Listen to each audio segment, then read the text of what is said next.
धर्म प्रेमी सज्जनों तथा विश्ववासियों, हम मानव कहलाने वाले बुद्धि परक हैं। परमपिता परमात्मा ने हमें अक्ल दिया है विचार पूर्वक काम करने के लिए। इसीलिए हमारे शास्त्र में कहा गया मत्वा कर्मणि सिद्धते। मनुष्य वह है जो विचारशील है, विचारवान है, विचार पूर्वक काम करता है, उसका नाम मनुष्य है। लेकिन जिस कुरान को लोग ईश्वरीय ज्ञान मानते हैं, आसमानी किताब मानते हैं, अल्लाह का भेजा हुआ मानते हैं, अल्लाह का दिया हुआ ज्ञान बताते हैं, ज़रा एक ही आयत पर थोड़ा सा विचार करके हम देखें कि सही अर्थों में ये कुरान क्या अल्लाह का होना संभव है, जिसको लोग कलामुल्लाह कह रहे हैं, अर्थात अल्लाह का दिया हुआ ज्ञान बता रहे हैं। क्या इसमें बताया है, क्या तुझे इतनी भी इल्म नहीं, आसमान और ज़मीन की हर चीज़ अल्लाह के इल्म में है।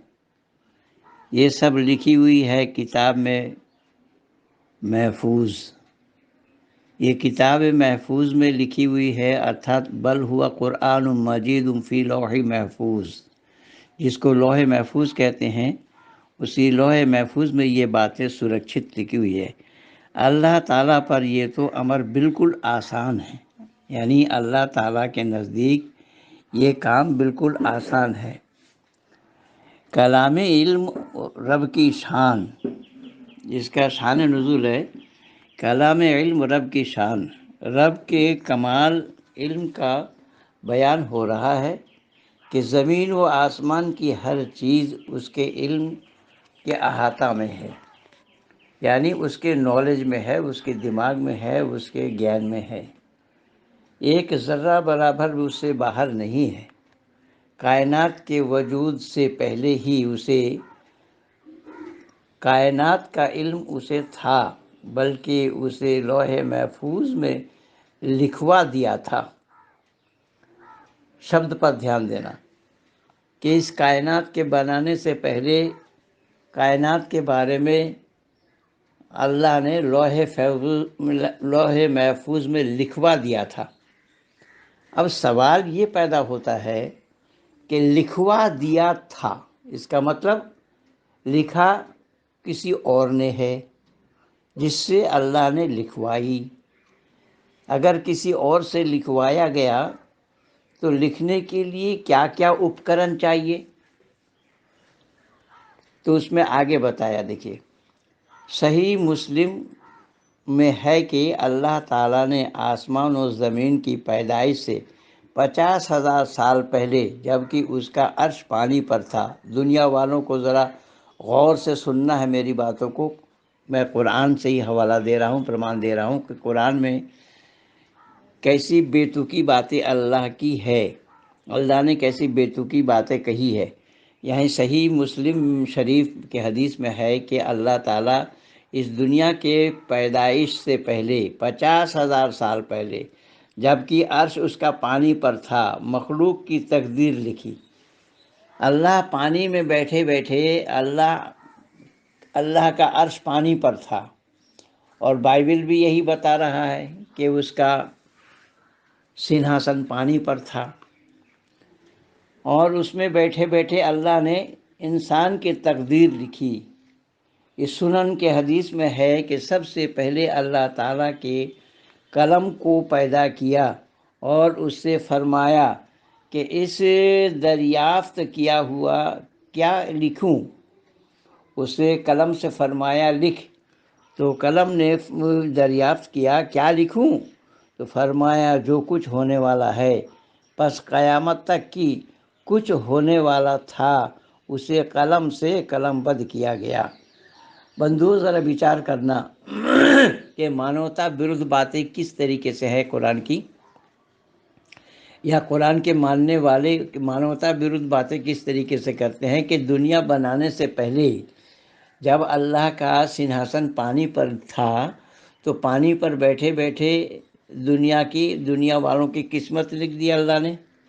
अब कलम को लिखवाया, कलम से लिखवाया गया। कलम बनाया किससे? कलम बनाने के लिए कौन कौन सा रॉ मटेरियल चाहिए, اس کی بھی کوئی چرچا سمپورن قرآن کے اندر میں نہیں ہے۔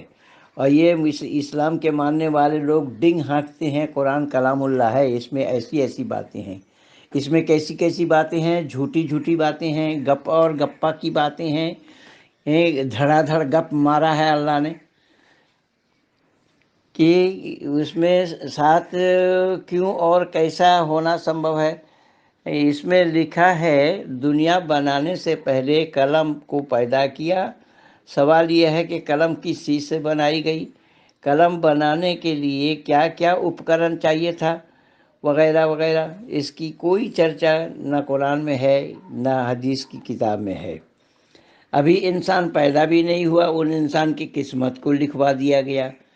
اب قسمت میں اگر لکھی ہوئی ہے پہلے سے ہی تو پھر تو وہ بنا پریشرم کیے ملنا چاہیے اپنے آپ۔ تو پھر دنیا میں پریشرم کیوں کرنا پڑتا ہے جب قسمت میں لکھ دیا اللہ نے؟ یہ کتنی ہاسیہ کر باتیں ہیں، کتنی بیتوقی باتیں ہیں، پڑھے لکھے لوگ اس کو سچ مان رہے ہیں۔ یہ بھی بتایا گیا ہے کہ دنیا بنانے سے 50,000 سال پہلے لکھی گئی۔ حیرانی کی بات یہ ہے کہ 50,000 سال اللہ نے گنا کیسے؟ اللہ کو 50,000 سال کس طریقے سے گنا، کیسے پتہ لگا اللہ نے 50,000 سال ہوا؟ قرآن کی ان بیتوقی باتوں کو جو لوگ پتھر کی لکیر مانتے ہیں انہیں اپنی دماغی علاج کرا لینا چاہیے۔ یہ پرمان سورہ حج آیت نمبر 70 کا ہے۔ آیت نمبر 70 میں اللہ نے یہ ذکر فرمایا ہے۔ میں اس کو آپ لوگوں کے سامنے رکھ رہا ہوں۔ یہاں قرآن میں اللہ نے کیا کہا؟ الم تعلم ان اللہ یعلم ما فی السماء ما فی السماء والارض ان ذلک فی کتاب ان ذلک علی اللہ الیسیر ان ذلک علی اللہ یسیر، یہ آپ بتایا گیا ہے۔ اور اس کا ارتھ میں آپ لوگوں کو پہلے بھی سنا چکا ہوں اس سے پہلے۔ تو اب وچار کرنا یہ ہے مانو کہلانے والوں کو، کیا ہم مانو کہلانے والے ان قرآن کی دھڑا دھڑ گپ کو سچ مانا جانا سمبھو ہے؟ کہ سچ مانا جائے یہ اللہ کی کلام ہے، یہ اللہ کی کہی ہوئی باتیں ہیں؟ مانو کہلانے والے اس پر چنتن اور وچار کریں اور ستیہ کو دھارن کریں، است کو چھوڑیں۔ یہ آڈیو اگر آپ لوگوں کو اچھی لگے تو زیادہ سے زیادہ لوگوں کو شیئر کیجیے گا اور سبسکرائب لائک کیجیے، آئیکن بیل دبانا نہ بھولنا۔ اسی کو ہی میں آج ابھی لکھ کر کے اپنے فیس بک پیج میں پوسٹ کیا ہوں، ویدک گیان ڈاٹ میں پوسٹ کیا ہوں اور اپنے یوٹیوب چینل میں بھی پوسٹ کیا ہوں۔ آپ لوگ وہاں سے بھی پڑھ سکتے ہیں۔ ذرا وچار کر کے دیکھنا کہ بیتوقی باتوں کو اسی طریقے سے قرآن میں ایک قصہ نہیں ہے، ایسا ہی دھڑا دھڑ قصہ میں بولا، دھڑا دھڑ قصہ اللہ کا ہے یہ سمپورن قرآن میں۔ دھنیواد کے ساتھ مہندر پال آریہ۔